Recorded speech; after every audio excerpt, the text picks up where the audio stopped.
सर्दियों की रातों में अगर आप ओरायन नक्षत्र की ओर देखेंगे तो आपको आकाश के सबसे चमकदार और रहस्यमयी तारों में से एक बीटलजूस अपनी लाल रोशनी बिखेरता हुआ नजर आएगा। यह तारा वैज्ञानिकों के लिए हमेशा से ही एक पहेली बना रहा है, क्योंकि यह दूसरे तारों की तरह स्थिर नहीं है, बल्कि समय समय पर इसकी चमक घटती बढ़ती रहती है। बीटलजूस एक बेहद ही विशाल लाल तारा है जो हमारे सूर्य से लगभग 1,00,000 गुना ज्यादा चमकदार है, और अगर इसके आकार की तुलना करें तो यह सूर्य के आयतन से लगभग 40 करोड़ गुना बड़ा है। यह इतना विशाल है कि अगर इसे हमारे सौर मंडल के केंद्र में रख दिया जाए तो इसका फैलाव जुपिटर ग्रह के परे तक पहुंच जाएगा। बीटलजूस की इस चमक में होने वाले बदलावों ने वैज्ञानिकों का ध्यान खींचते हुए इसकी गहराई से जांच करने के लिए मजबूर किया। हद तो तब हो गई जब बीटलजूस तारे ने अपनी आम डिमिंग से कुछ ज्यादा ही पहली ध्यान देने योग्य डिमिंग अक्टूबर 2019 में वैज्ञानिकों द्वारा देखी गई। इस घटना को अक्सर ग्रेट डिमिंग कहा जाता है, जिसमें बीटलजूस की चमक में काफी कमी आई थी, जो लगभग 0.5 के मैग्नीट्यूड से घटकर 1.7 के आसपास पहुंच गई थी,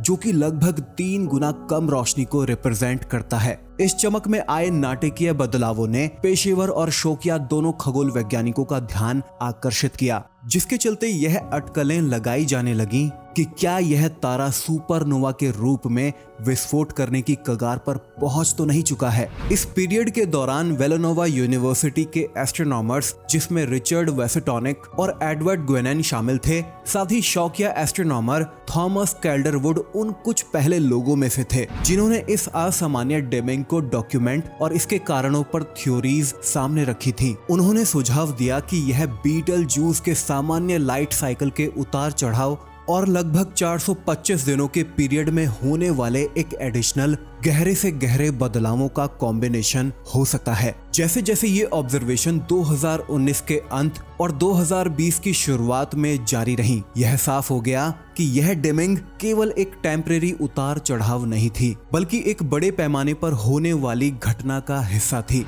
जिसमें तारे के अंदर जटिल इंटरेक्शंस शामिल थे। जनवरी 2020 तक बीटलजूस दशकों में सबसे कम रिकॉर्ड की गई चमक तक पहुंच गया था, जिसे इस जरूरी घटना ने वैज्ञानिकों को आगे की जांच के लिए और भी एक्साइटेड कर दिया। खगोलविदों ने अलग अलग ऑब्जर्वेटरीज, जिनमें नासा की हबल स्पेस टेलीस्कोप भी शामिल थी, से प्राप्त डेटा का इस्तेमाल किया, जिसने बीटलजूस पर और इसके आसपास हो रही प्रक्रियाओं के बारे में जरूरी जानकारी दी। निष्कर्षों से पता चला कि तारे की सतह से बेहद गर्म मटेरियल की एक विशाल मात्रा इजेक्ट हुई थी, जो बाद में ठंडी होकर एक धूल का बादल बन गई, जिसने बीटलजूस की सतह के लगभग 1/4 भाग से आने वाले प्रकाश को डिम कर दिया था। माना जाता है कि यही धूल का बादल इस तारे की रोशनी को ब्लॉक कर रहा था और देखी गई डिमिंग में योगदान दे रहा था। फिर जैसे जैसे रिसर्च आगे बढ़ी, खगोलविदों ने बीटलजूस के व्यवहार की कड़ियों को और ज्यादा गहराई से जोड़ना शुरू किया। उन्होंने यह नोट किया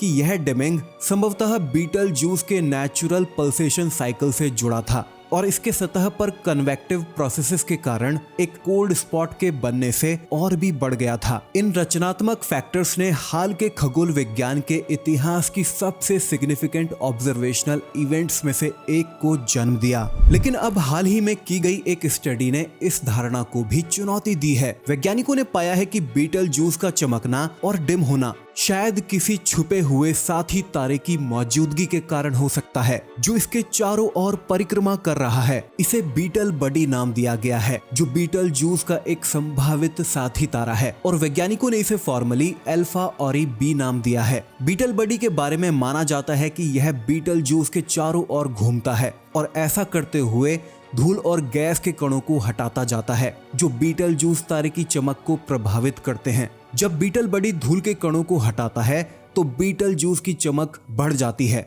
और यह और ज्यादा तेजी से चमकने लगता है। यह प्रोसेस बीटलजूस की चमक में होने वाले बदलावों को समझने में मदद कर सकती है, जो नहीं तो एक जटिल खगोलीय रहस्य बना रह सकता था। फ्लैटिरॉन इंस्टीट्यूट के एस्ट्रोफिजिसिस्ट जैरेड गोल्डबर्ग और उनकी टीम ने इस प्रोसेस को समझने के लिए बीटलजूस के कंप्यूटर मॉडल और डायरेक्ट ऑब्जर्वेशन का इस्तेमाल किया। उन्होंने बीटलजूस के चमकने और डिम होने के हर संभव कारण की जांच की जैसे कि तारे के अंदर की उथल पुथल या इसके चुंबकीय क्षेत्र में बदलाव। लेकिन मोस्ट लाइकली कारण जो सामने आ रहा था वह था बीटल बडी, जो शायद एक साथी तारा है जो बीटल जूस के चारों ओर घूमते हुए धूल को हटाकर इसकी चमक को प्रभावित कर रहा है। तो क्या बीटल बडी वास्तव में है? वैज्ञानिकों का मानना यही है कि यह न दिखाई देने वाला तारा सूर्य के द्रव्यमान का लगभग 2 गुना तक हो सकता है। इस तारे की संभावित मौजूदगी के बावजूद इसे अभी तक सीधे तौर पर नहीं देखा जा सका है और इसके अस्तित्व का अभी केवल इनडायरेक्ट अनुमान ही लगाया गया है। कुछ वैज्ञानिकों का यह भी मानना है कि बीटल बडी एक न्यूट्रॉन तारा हो सकता है जो कि सुपरनोवा विस्फोट के बाद बचे हुए तारे का कोर होता है। अगर यह सच है तो यह बीटल जूस के बारे में हमारी समझ को पूरी तरह से बदल सकता है। हालांकि यह भी सच है कि अगर बीटल बडी वास्तव में एक न्यूट्रॉन तारा होता तो इसके एक्सरे रेडिएशन के सबूत होने चाहिए थे जो अभी तक नहीं मिले हैं। गोल्डबर्ग की टीम अब अगला कदम उठाने के लिए तैयार है जो बीटल बडी की डायरेक्ट डिस्कवरी होगी। दिसंबर के आसपास ऐसा समय होगा जब बीटल बडी को टेलीस्कोप के जरिए देखने की संभावना हो सकती है। टीम अब इस मौके का एडवांटेज उठाने के लिए अपने ऑब्जर्वेशन प्रपोजल पर काम कर रही है। अब बात करते हैं बीटल जूस की कुछ स्पेशल प्रॉपर्टीज की जो इसे इतना यूनिक बनाते हैं। बीटल जूस एक रेड सुपर जायंट तारा है जिसका सतही तापमान लगभग 3226 डिग्री सेल्सियस है। यह तारा अब अपने जीवन के अंत की ओर बढ़ रहा है। यह अब अपनी बची कुची ऊर्जा को जला रहा है और गैस और धूल के विशाल गुबार छोड़ रहा है। इसके चमकने और डिम होने की प्रोसेस को समझने के लिए वैज्ञानिकों ने यह पाया कि बीटल जूस एक प्रकार का वेरिएबल स्टार है। वेरिएबल स्टार का मतलब होता है ऐसा तारा जिसकी चमक समय समय पर बदलती रहती है। बीटल जूस की चमक में 2 प्रकार की पल्सेशंस को देखा गया है। एक तो है 1 साल से कुछ ज्यादा लंबी पीरियड वाली और दूसरी है लगभग 6 साल के पीरियड वाली। यह पल्सेशंस तारे के जीवन चक्र और इसके आखिरी विस्फोट की ओर इशारा करती हैं। अगर बीटल जूस की छोटे पीरियड की पल्सेशन